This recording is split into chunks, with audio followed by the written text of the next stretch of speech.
So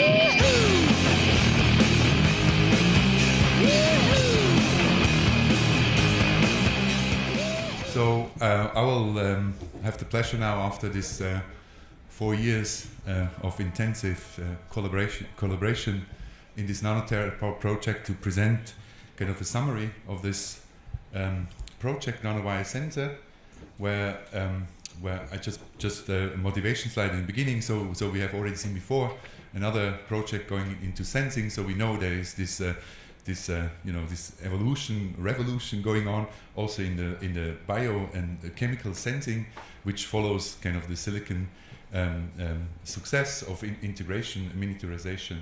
Now, and the same thing, you can do in biosensing, going to microfluidics, but beyond microfluidics, integrating things, even integrating logics and processing on chip. So when we started this project, the motivation for our proposal came actually from this work, which is shown here on the right. It was from Charles Lieber.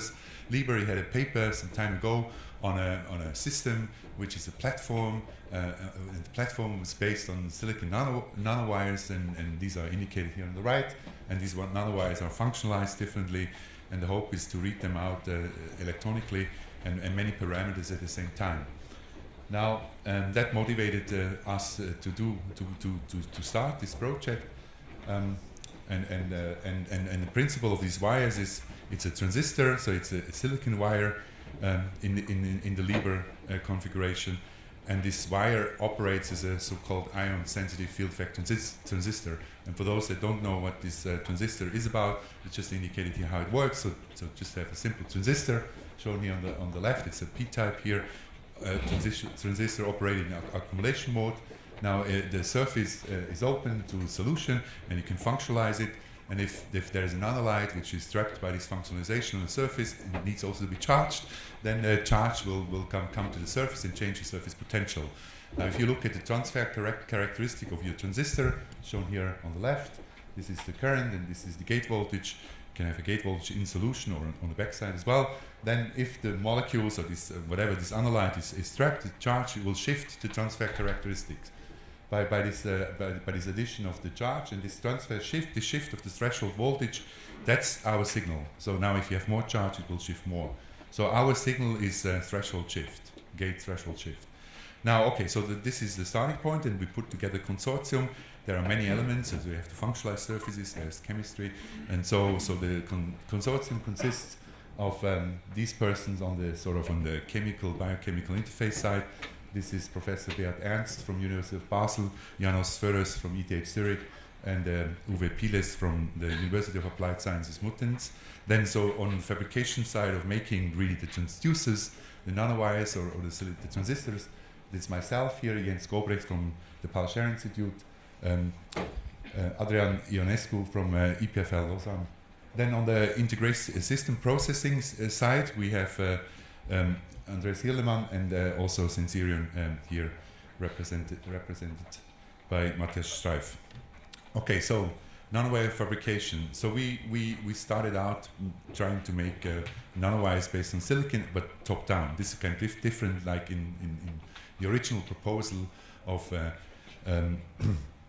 Charles Lieber. It was a kind of bottom-up wires, but for fabrication reasons, much easier to just do them top down in a fabrication process where you can make wires on chip on wafer scale. So we fabricated wires based on process using silicon on insulator, and you just see I don't go through the processes, but we studied wires of different dimensions. So these are wet edged wires here, as you can see, and they run in dimension from micrometer width down to 50 nanometer, and they have been characterized in all kind of parameters.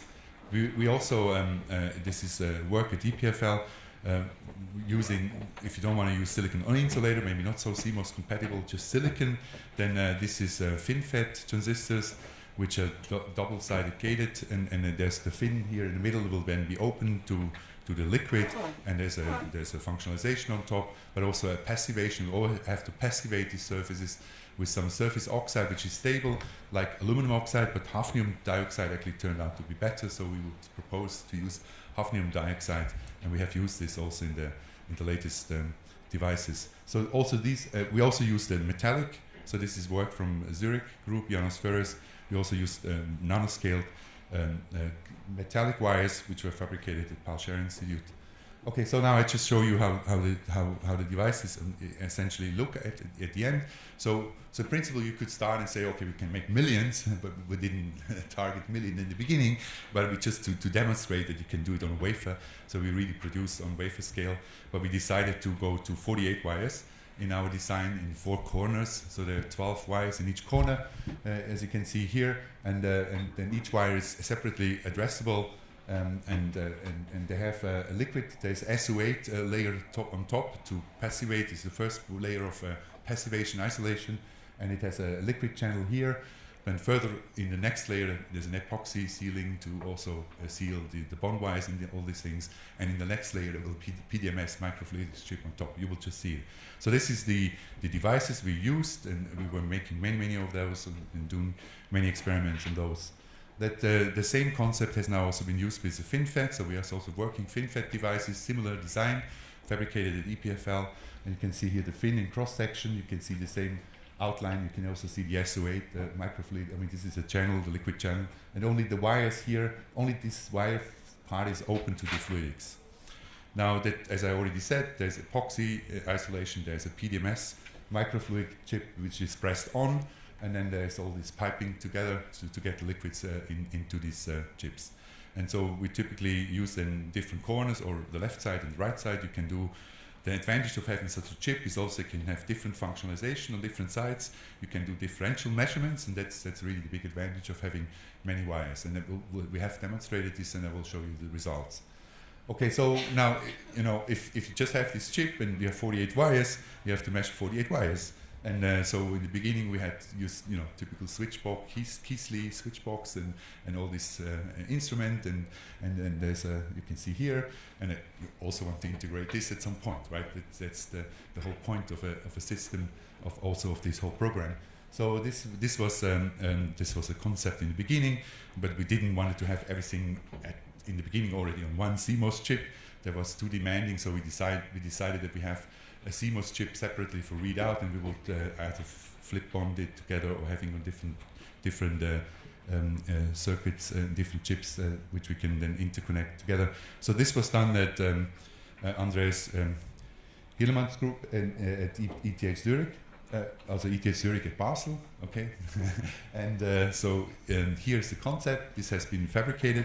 So he decided to demonstrate this on 16 channels. So there's a 16 channel buffer which gives the voltage to drive the transistors, and then you have to read the current. You measure the current through the channel, so strain current, and they're just because to find out which system is better. So they decided to build 8 channel sigma delta modulator and an 8 channel current to frequency converter, and they're kind of different parameters, and then afterwards they read out by a separate system.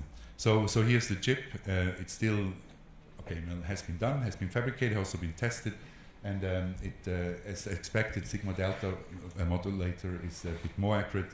It gives 12 bits, and also one can say maybe at this stage the 35 milliwatt, as you can read here, for 16 channels, still a lot. Okay, but you have to see this kind of a starting point, and sure, one can do much better if one is going to integrate this together in the future. Anyway, so last year we already demonstrated that you can put, you know, this is the readout CMOS chip, and this is the measurement chip, that we can put them somehow together or closer together, and then lowering also parasitics and so on, and you can read them on chip faster.